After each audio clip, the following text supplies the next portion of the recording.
similar to that of the great false prophet in Revelation chapter 13. Very similar to that. Got to move on. Verse 16. Judgment call. Verse 16. Yeah, thank you for that attempt. That attempt sounded about like my attempt. You shall know them by their fruits. Do men gather grapes of thorns or figs of thistles? You shall know them by their fruits. This is the test given by Christ as it regards identification of false prophets and false apostles. Now notice, he didn't say you had to be super spiritual. He didn't say you had to be an actual Elijah. Wouldn't hurt. But he didn't say you had to be that. You didn't have to be super spiritual. It is impossible. If you're taking notes, jot this down. And if you're not taking notes, jot it down anyway. It is impossible. I posted this on Facebook a few weeks ago, and I put it in my notes here, so I want to remember to make this statement. It is impossible for false doctrine generated by false prophets to bring forth good fruit.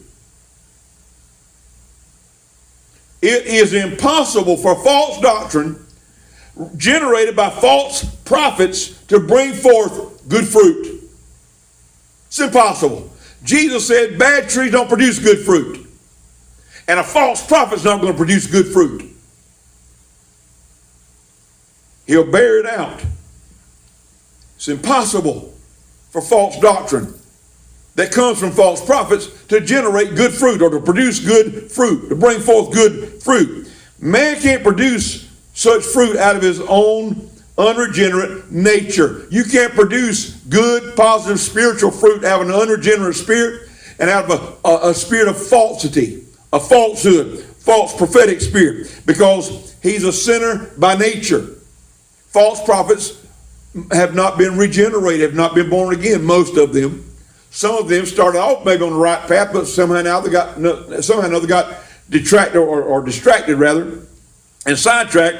But most of them, they're sinner by nature, they're sinner by choice.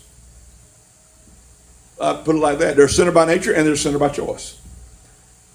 Not only must his choice be changed, but his nature has to be changed in order for him to make the right choice.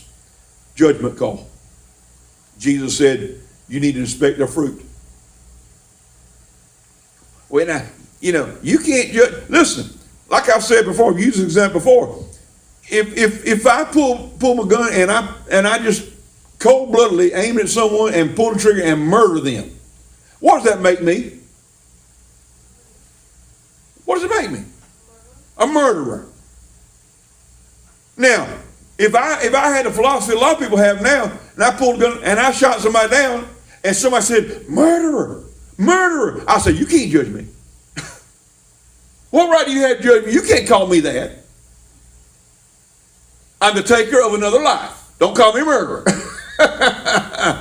That's a harsh word. That's a harsh term. I'm self-identifying, not as a murderer. I'm self-identifying as a life giver. No, a life changer.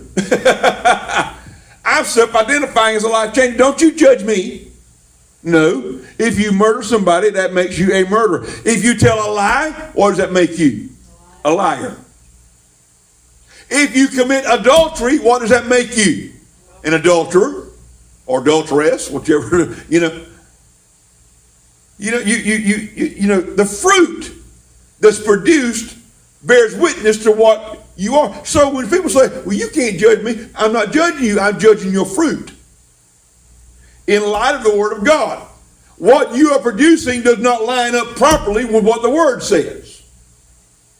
What you are pronouncing and producing and proclaiming and all this, it doesn't line up with what the Word of God says. So I have a right as a genuine prophet, as a genuine preacher, as a genuine Christian, Spirit-filled Christian, I have a right, a duty, a responsibility, and an obligation to discern your fruit. That's the test that Christ gives us. Look at verse 17. Even so, every good tree brings forth good fruit, but a corrupt tree brings forth evil fruit. He says, now you're going to recognize them by their fruits.